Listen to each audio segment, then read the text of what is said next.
ప్రియమైన దేవుని పిల్లలారా, ప్రభువైన యేసుక్రీస్తు నామంలో మీకు నా వందనములు. ఈరోజు ప్రపంచంలో ప్రతి మనిషి ఒక ఆశ్రయం కోసం వెతుకుతున్నారు. కష్టాలు వస్తే కొందరు డబ్బుని నమ్ముకుంటారు, మరికొందరు బంధువులను నమ్ముకుంటారు, ఇంకొందరు తమ ఉద్యోగాలను, తమ పరిచయాలను, తమ శక్తిని నమ్ముకుంటారు.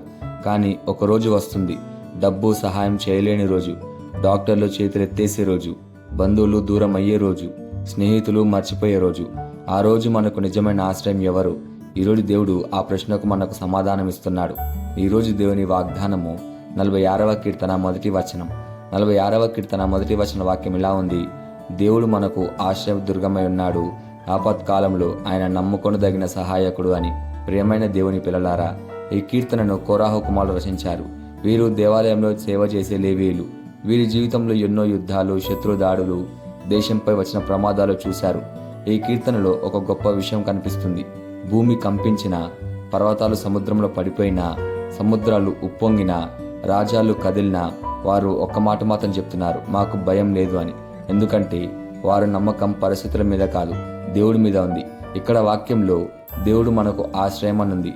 అంటే పూర్వకాలంలో యుద్ధం వచ్చినప్పుడు ప్రజలు బలమైన కోటలోకి వెళ్ళేవారు. ఆ కోట గోడలు శత్రులను అడ్డుకునేవి. అక్కడ వారు సురక్షితంగా ఉండేవారు. దావీదు కూడా ఎన్నోసార్లు కోటలో దాక్కున్నాడు. అందుకే దేవుణ్ణి దుర్గము అని పిలుస్తారు. అంటే మనల్ని కాపాడే అత్యంత సురక్షితమైన స్థలం దేవుడే. రెండోదిగా, ఆపత్కాలంలో నమ్ముకొనదగిన సహాయకుడు అనుంది. ఈ వాక్యం చాలా గొప్పది. మనుషులు చాలాసార్లు సహాయం చేస్తామని చెప్తారు, కానీ సమయం వచ్చినప్పుడు చేయలేరు. కొంతమంది చేయాలని అనుకుంటారు, కానీ శక్తి సరిపోదు. మరి కొందరికి శక్తి ఉంటుంది, కానీ మనపైన ప్రేమ ఉండదు. కానీ దేవుడు అలా కాదు. ఆయనకు శక్తి ఉంది, ప్రేమ ఉంది, మనల్ని ఎన్నడూ విడిచిపెట్టడు. అందుకే ఈ వాక్యం మనకు చెప్తుంది నమ్ముకొనదగిన సహాయకుడు అని. ఈ వాగ్దానానికి అద్భుతమైన ఉదాహరణ యెహోషాపాతు రాజు. ఒకరోజు మోయాబీలు, అమ్మోనీయులు మరికొంత జాతులు కలిసి యూదాపైకి దండెత్తారు. శత్రు సమూహం చాలా పెద్దదిగా ఉంది, యూదా సైన్యం చాలా చిన్నది. యెహోషాపాతు భయపడ్డాడు. కానీ అతను చేసిన మొదటి పని ఏంటి అంటే ఆయుధాలు సేకరించలేదు, పక్క దేశాలతో ఒప్పందాలు చేయలేదు. ముందుగా ఉపవాసం ప్రకటించాడు.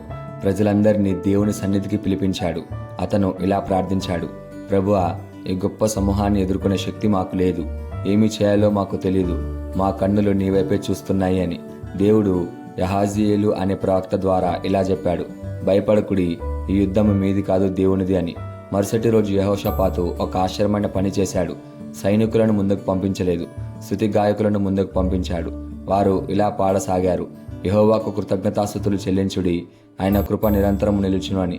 వారు దేవుని స్తుతిస్తున్న సమయంలో దేవుడు శత్రుల మధ్య కలహం కలిగించాడు. వారు ఒకరినొకరు చంపుకున్నారు. యూదా ప్రజలు యుద్ధం చేయకుండానే విజయం సాధించారు. వారు 3 రోజుల పాటు శత్రులను వదిలి వెళ్లిపోయే సంపద ఏరుకున్నారు. ఇది ఏం నేర్పిస్తుందంటే ఆపద వచ్చినప్పుడు దేవుని ఆశ్రయించిన వారిని ఆయన ఎన్నడూ విడిచిపెట్టడు అని. ఇక్కడ మనం నేర్చుకోవాల్సిన పాఠాలు ఏంటంటే, మొదటిగా ఆపద వచ్చినప్పుడు ముందుగా దేవుని దగ్గరికి వెళ్ళాలి, చివరిగా కాదు, మొదటిగా. రెండోదిగా, ప్రార్థన భయాన్ని విశ్వాసంగా మారుస్తుంది. యెహోషాపాతు మొదట భయపడ్డాడు, కానీ ప్రార్థన తర్వాత ధైర్యంగా నిలబడ్డాడు. మూడోదిగా, దేవునికి అసాధ్యమైనది ఏదీ లేదు. మనకు మార్గం కనిపించకపోవచ్చు, కానీ దేవుని మార్గం చూస్తాడు. నాలుగోదిగా, స్తుతి కూడా ఒక ఆయుధం. స్తుతి పరిస్థితులను వెంటనే మార్చకపోవచ్చు, కానీ మన హృదయాన్ని మారుస్తుంది, విశ్వాసాన్ని పెంచుతుంది. ఐదోదిగా, దేవుడు ఎప్పుడు నమ్మదగినవాడు. మనుషులు మారిపోవచ్చు, స్నేహితులు వదిలిపోవచ్చు, బంధువులు దూరం అవ్వచ్చు, కానీ దేవుడు ఎన్నడూ విడిచిపెట్టడు. ఈ వాగ్దానం మన జీవితానికి ఎలా తీసుకోవాలంటే, కష్టం వచ్చినప్పుడు దేవుణ్ణి మొదట ఆశ్రయించాలి. ప్రతిరోజు ప్రార్థనా జీవితాన్ని కలిగి ఉండాలి. భయంతో కాదు, విశ్వాసంతో జీవించాలి. దేవుని వాక్యాన్ని నమ్మాలి. ప్రతి పరిస్థితిలో దేవుణ్ణి స్తుతించాలి. మన బలం కాదు, దేవుని బలాన్ని నమ్మాలి. ప్రియమైన సహోదరి సహోదరులారా, ఈరోజు మీరు ఏ ఆపదలో ఉన్నారు? అనారోగ్యమా, ఆర్థిక సమస్యల, కుటుంబ సమస్యల, లేదా ఉద్యోగ సమస్యలు, ఆత్మీయ పోరాటాలు? ఈరోజు దేవుడు మీకు ఒక మాట చెప్తున్నాడు: నేనే నీ ఆశ్రయం. నీ సమస్య కంటే నీ దేవుడు గొప్పవాడు.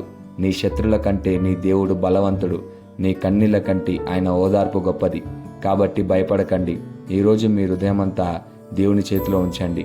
ఆయన నిజంగా ఆపత్కాలంలో నమ్ముకొనదగిన సహాయకుడు. ఈ వాగ్దానం మనం స్వతంత్రించలాగున మనం ప్రార్థన చేద్దాం.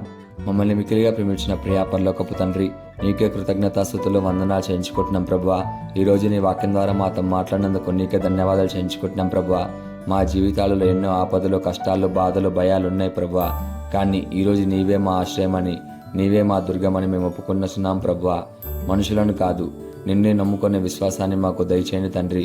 ఆపదలున్న ప్రతి కుటుంబాన్ని దర్శించుము. అనారోగ్యంలో ఉన్న వారికి స్వస్థతను, నిరాశలున్న వారికి ఆశను, భయపడుతున్న వారికి ధైర్యాన్ని అనుగ్రహించండి తండ్రి. యెహోషాపాతును కాపాడినట్లే మమ్మల్ని కాపాడండి ప్రభువా. మా జీవితం అంతా నీ మీద ఆధారపడేలా మమ్మల్ని నడిపించమని ప్రార్థిస్తూ యేసుక్రీస్తు నామమున అడుగుచున్నాము తండ్రి. ఆమేన్.